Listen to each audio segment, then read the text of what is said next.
Red Death. Excerpt. The Red Death is a scary story about a prince who hides in his castle while a terrible plague sweeps across the land. It is based on a classic short story by Edgar Allan Poe called The Mask of the Red Death. There was a prince named Prospero who lived in a huge castle in the mountains. His servants and courtiers attended to his every whim. The castle had high stone walls and was surrounded by a deep moat. At the entrance, there were giant iron gates and an enormous portcullis over the door. The prince heard rumors that there was a terrible plague sweeping across the land. They called it the Red Death. The disease was highly contagious and whole towns had been wiped out in a single night. Those who were infected suffered from sudden dizziness and sharp pains, and their skin broke out in a red rash. Then, within minutes, blood would start pouring from their eyes, their nose and their mouth until they collapsed, writhing around in unbearable pain, and died. As the plague drew nearer, the prince invited 100 of his friends to take refuge in his castle and keep him company. He locked the gates, barred the windows and lowered the portcullis to keep everyone else out. Inside, the prince and his guests laughed and danced and made merry, while outside the walls, the poor people suffered and died as the Red Death raged on. To keep his guests entertained, Prince Prospero decided to hold a masquerade ball. He ordered his servants to redecorate 7 rooms, especially for the ball. The first room was painted blue, from floor to ceiling. The second was pink, the third was green, the fourth was orange, the fifth was white and the sixth was purple. The 7th room was completely black. The walls and ceiling were painted black.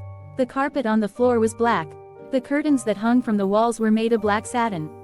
All of the furniture was upholstered in black velvet. On one of the walls, there was a large black clock with a pendulum that swung slowly to and fro, making a loud and monotonous ticking sound. Every hour, the clock would strike, giving a series of loud clangs, like the tolling of a bell. None of the rooms had any lights. In each room, the only illumination came from a blazing fire in the fireplace that cast flickering shadows across all the walls. In the 7th room, the firelight cast such strange and frightening shadows on the walls that very few of the guests were brave enough to set foot inside it. The masquerade ball began in the blue room and the guests were all having fun. Everyone was wearing a mask.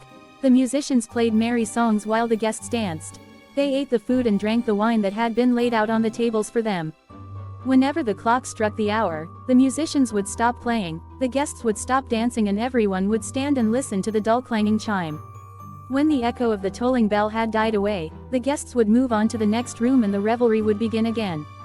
As the night wore on, they moved from the blue room to the pink room, to the green room, to the orange room, to the white room and to the purple room, until they found themselves entering the black room. At midnight, the clock began to strike 12 and everyone stopped to listen.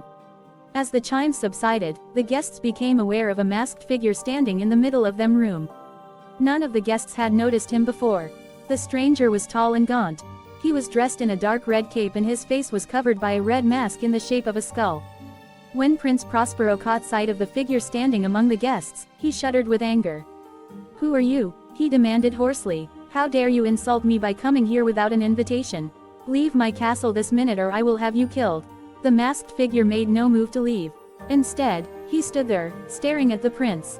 Just then, an unearthly red light illuminated the black room and the guests became so frightened that they were shaking in their boots. Prince Prospero did not like to be disobeyed. He drew his sword and held it up.